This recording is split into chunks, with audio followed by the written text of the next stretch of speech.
If you destabilize the countries you see as adversaries, it's quite clear that, this is a weapon that the Russian state will continue to use.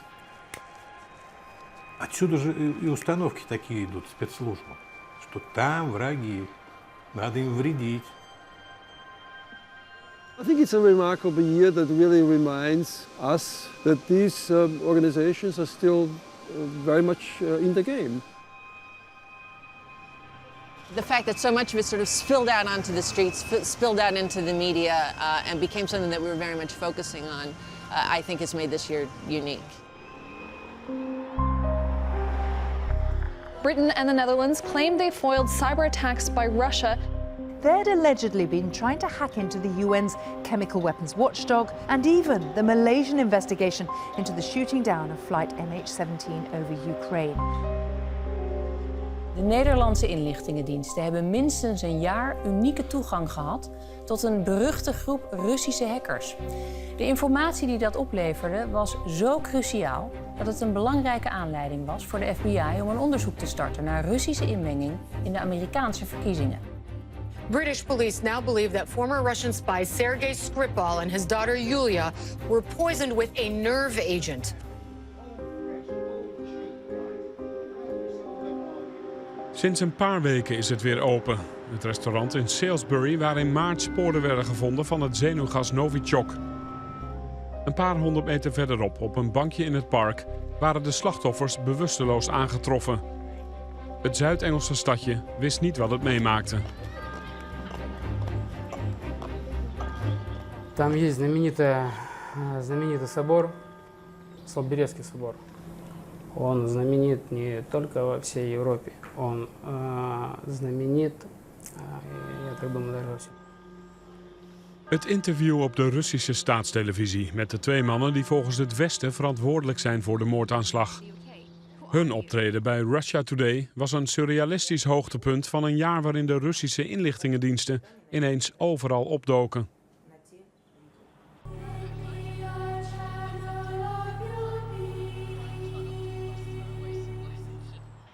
Если вы не работаете в ГРУ, вы не шпионы, вы никого не травили, вы просто туристы. Чем вы занимаетесь? Ну, если вкратце, это фитнес-индустрия. То, что касается спортивного питания, витамины, микроэлементы, протеины, гейнеры.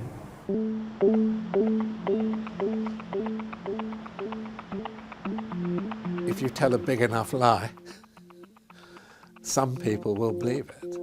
And it's a sort of brazen reaction, rather than saying, "Oh my God, we got caught." Sir Richard Dearlove ging in 1966 voor de Britse geheime dienst MI6 werken en werd er uiteindelijk de hoogste baas.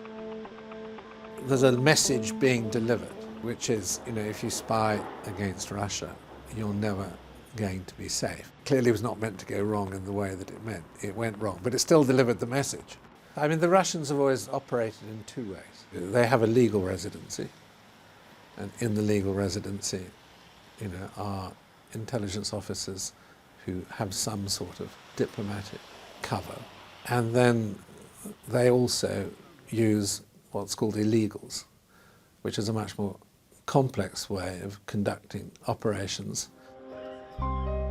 Russische spionage in het Verenigd Koninkrijk. Het is van alle tijden, weet Brian Gray. Hij geeft spionagetours in Londen. This is the Broadway buildings. MI6's headquarters from the mid-1920s until the middle of the 1960s. It's had one or two interesting occupants over the years. For Dutch viewers especially, George Blake, born in Rotterdam in 1922, became one of MI6's worst traitors. Blake, upon joining MI6, was recruited and naturally, I suppose, started working in the Dutch section for a short while.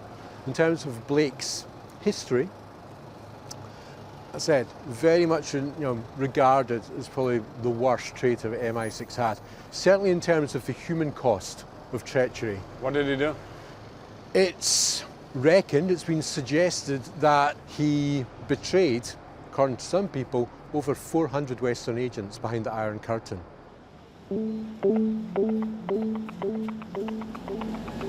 Dat de 2 verdachten in de Skripal-zaak wel degelijk Russische agenten waren, onthulde onderzoekscollectief Bellingcat samen met journalist Sergei Kanev. Die voelde zich na zijn onthulling in Rusland niet meer veilig en verhuisde naar het buitenland. Вот. Потом все было заточено на выполнение задания, как обычно бывает.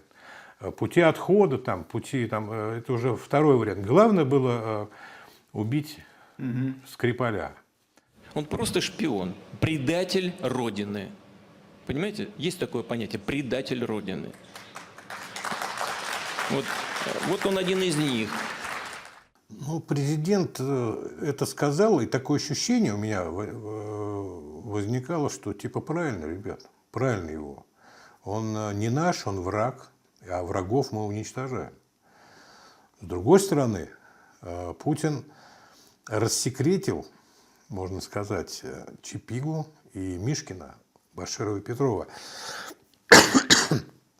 И приказал им, как главнокомандующий, выйти на экран Russia Today, рассказать, значит, о себе. У меня есть хороший источник, который работает в Генштабе, да, в ГРУ, который говорит, вот Путин что, дурак, он не понимает, что он делает. Нельзя рассекречивать сотрудников. Нельзя кадровым офицерам. То есть это о чем говорит, что господин Путин живет в каком-то виртуальном, другом мире. Да, и он не просчитывает последствия которые. I think under Putin, they have, as it were, become not as worried about the political consequences of being caught. Why not? It's quite a complex question. If you go back to the Cold War, I wouldn't say there were rules, but there were heavy constraints. And let's say there was quite a delicate balance in the relationship between East and West. And a particularly provocative behavior could be very damaging. Меня тревожит еще то, что до дела Скрипалей соблюдалась договоренность между ГРУ, ФСБ, СВР, ЦРУ, Моссад, БНД, немецкая разведка, не трогать бывших сотрудников, которых обменяли. И тут ГРУ нарушила эту договоренность, которая соблюдалась лет 20, наверное, если не больше.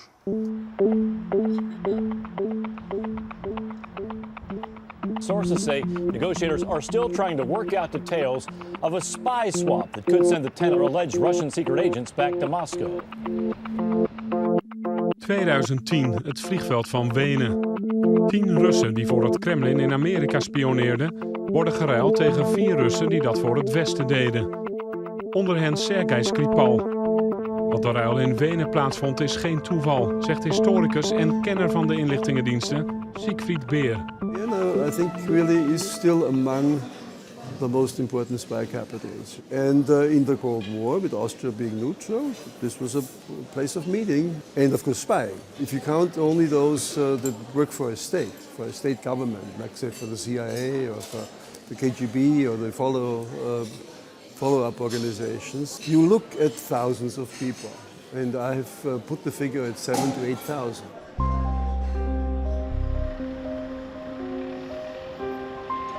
It has to do with a number of things, and one of them is that international organizations have been established here, like OPEC, and of course we joined the European Union, and we have European Union offices here, we have corporations here, we have non-governmental agencies here. All of this is part of the interest of intelligence, state intelligence as well as private intelligence.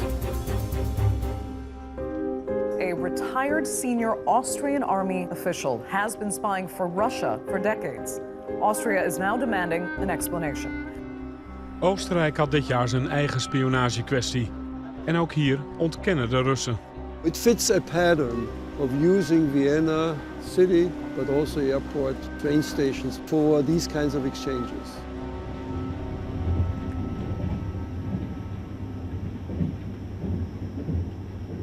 The human source is still the key in many instances. There's no question that the technical aspects have become more important, and as it were, are more influential in terms of outcomes. But at the centre of all these dramas still lies the human source very often.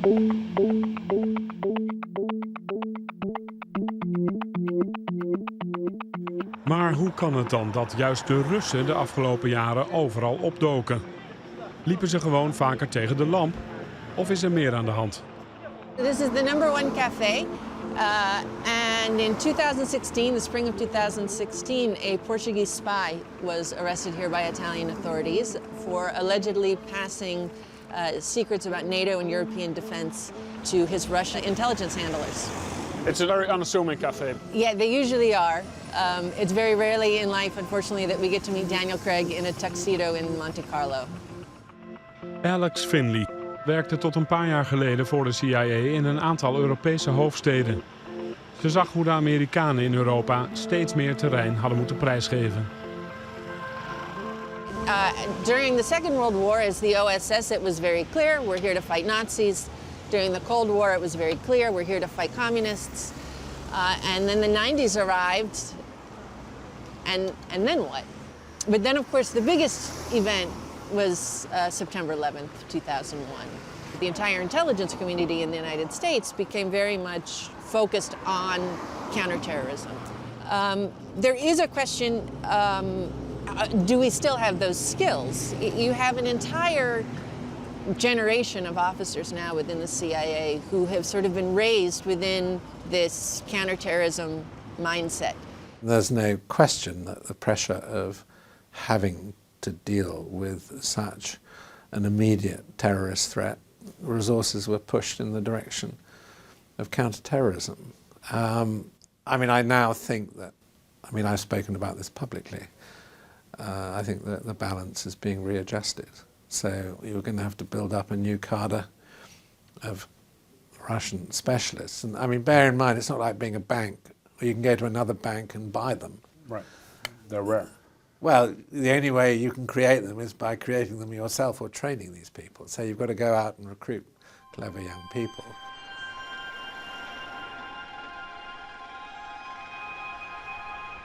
Ladies and gentlemen of the national and international media, welcome. I'm intrigued by the events in The Hague. I think that's incompetence, and I think it indicates probably that the Russians have done this quite often and haven't been caught.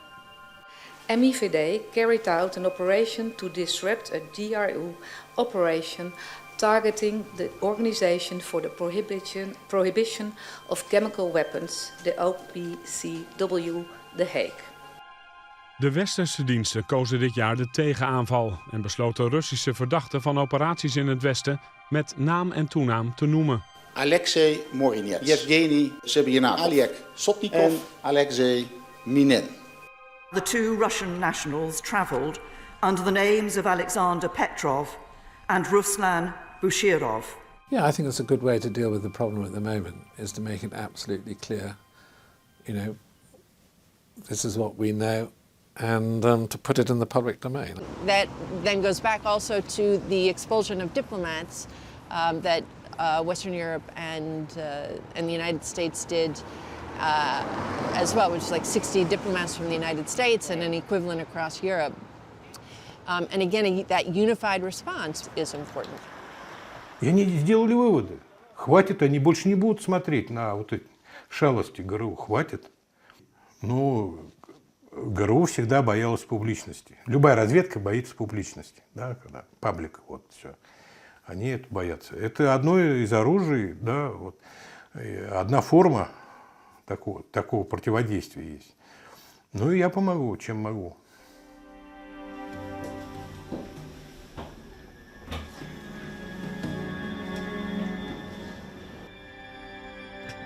It was a sense that for all the years of MI5 and sort of Britain as a whole, we're having almost like their backs against the wall on their own turf. Certainly with regards to the Russians, it was very uneven. Probably intelligence aficionados will have heard of the term Moscow rules, where for Moscow was the hardest operating environment for a Western intelligence officer. If you were suspected of being an intelligence officer, then there would be blanket surveillance. There'd be the 2 or 3 Lada cars full of the KGB guerrillas, that sort of thing, following your every move. MI5 were just not able to have the same sort of levels of manpower. And it only really changed in 1971 when a KGB defector called Oleg Lyalin defected, and in doing so, 105 KGB and GRU intelligence assets were declared persona non grata.